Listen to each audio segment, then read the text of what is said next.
I just want to talk about what's going on in the United States, or should I say, what is really around affecting the United States right now.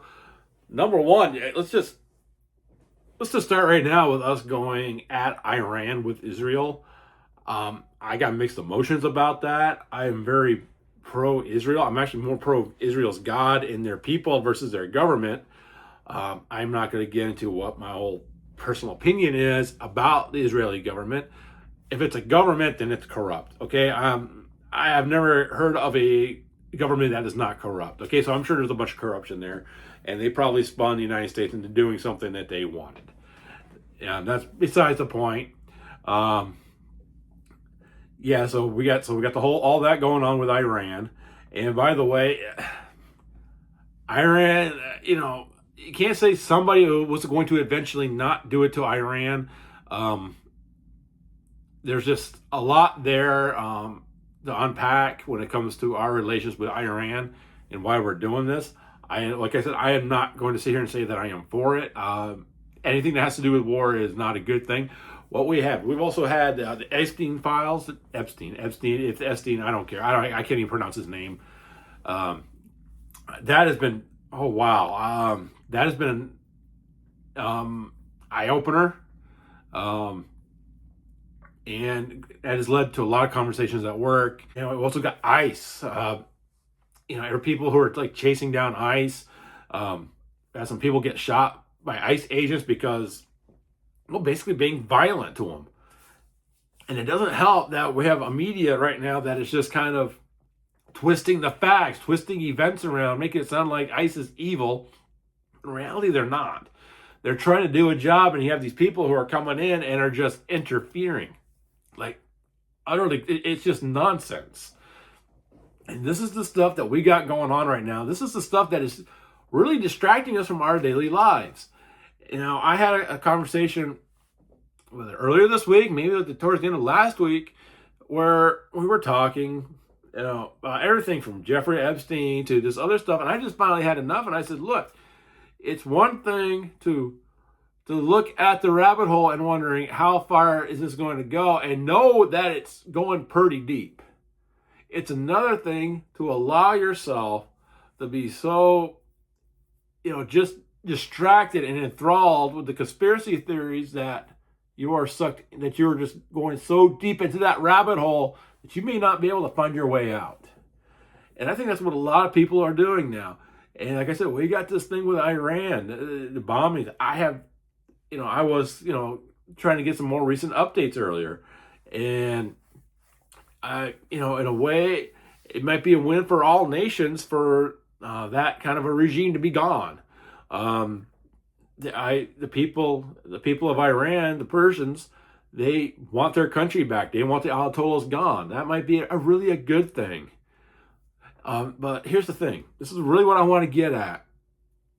We are so focused and we're just so being so vigilant on all these things right now that we're just allowing them to distract us from what's really important. That we're allowing them to distract us from what's really important in our lives right now. That is, a lot of it is probably goes from anywhere from monitoring our own finances to really destroying our family relationships. Because I can't imagine some of these people. I've a few of my coworkers have admitted that this is all they do is they go home, they might play some video games, but they're just going down these rabbit holes. And there's a part of me that says your spouse, your children are the ones who are losing in all this. Your relationships are what's losing because you're just going down these rabbit holes. Now, I'm not going to sit here and try and say that we need to ignore it, that we need to push these things away and pretend they're not there. But we also can't let them distract us from the task at hand. It's like just driving. You cannot be going down the road and fiddling with things, texting. I'm guilty of eating while I'm driving. There's as much as a master you can become at any of these texting and driving, eating and driving, doing, I've seen people do some pretty dumb stuff while driving. Oh, eventually you're going to have an accident. Eventually, the blue lights are going to come up from behind you and pull you over. You name it, it's going to happen because why? You are distracted. You're not paying attention to what is important. And it's not just your relationships, your own mental health, your own physical health. You are neglecting that which needs to be taken care of. Before I end this, I just want you to think about Matthew 14. And what's in Matthew 14? That's where Jesus is walking on the water. They had just got done feeding the 5,000. And so Jesus has sent his disciples across the Sea of Galilee while he goes to pray. Well, while all this is going on, a storm is formed. And they're in the middle of the Sea of Galilee. The winds are blowing, rocking the boat. The rain is pouring down on them. The waves are crashing into them. They think they're going to die. And next thing they know, they look out and there's this figure walking out on the water to them. They think it's a ghost. It is not a ghost. We all know the story. It is Jesus. Jesus is walking on out to them in the water, but they don't recognize him. They think it's a ghost. And really, at all facts, if you think about it, when at any point in our lives do we ever really witness somebody walking out on water like that? Yeah, we've seen magicians do it. We've seen some of these illusionists pull some pretty interesting things off. Well, we're talking back then when the technology was not there to create such an illusion. There's a man walking out on water to them. Not just out on the water on a calm, clear day when the water is as smooth as ice. We're talking about in the middle of a storm where there's no way this person should be doing this. Anyways, here's Jesus. And he cries out to us and says, hey, do not be afraid. It is me. I'm here.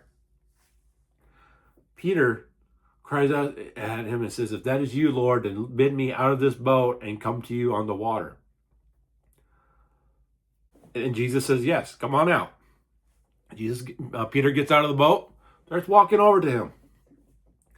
But halfway there, when he's halfway between the boat and Jesus, Peter is distracted. And I'm not listen, if you're just reading it, you're not thinking about this. You just, he sees the wind and the rain and the waves, and he becomes fearful. It goes beyond that. I've been out on a boat before, many years ago. Matter of fact, it was in 1992. Me and my brother-in-law, through his company, we went out on a deep sea fishing trip. And it was off the coast of New Jersey. We got down there, and it was storming. It was storming pretty good. And we were out there on the boat, and we were being hit with the rain. We were being hit with the waves. And we were wondering, is this trip going to be canceled? It was a pretty sturdy boat, so we weren't scared. But at the same time, we were getting, it wasn't just seeing it. It was feeling it. It was feeling the wind. It was the rain hitting you head on. It was being pelted by the waves. And this is what was going on with Peter as he was walking. And finally he became scared, like, oh wow, this is a really dangerous situation that I'm in. And he started going down. Okay.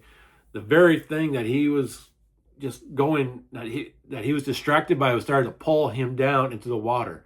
And he found himself crying out to God, crying out to Jesus, to be more specific. And Jesus walked up, grabbed him by the hand and said, "O ye of little faith, why did you doubt? Why did you doubt me?" He pulls him back up, and they go back to the boat, and the storm stops. Okay? That's that whole account. And the point I wanted to get at in the whole thing was Peter got himself distracted. And not just distracted, but to the point where it was pulling him down. He was losing. And that's what happens when we start letting ourselves get distracted. Okay? We're going to start losing. We need to start being more focused in our life, more focused on our money, more focused on what our politicians are doing. Okay? Now, I'm going to end it here. It's gone a little longer than I planned, but we got a lot going on. So don't let all these distractions get to you. Be focused. Pay attention to what is really important. And until the next time, God bless all of you. See you on the next one.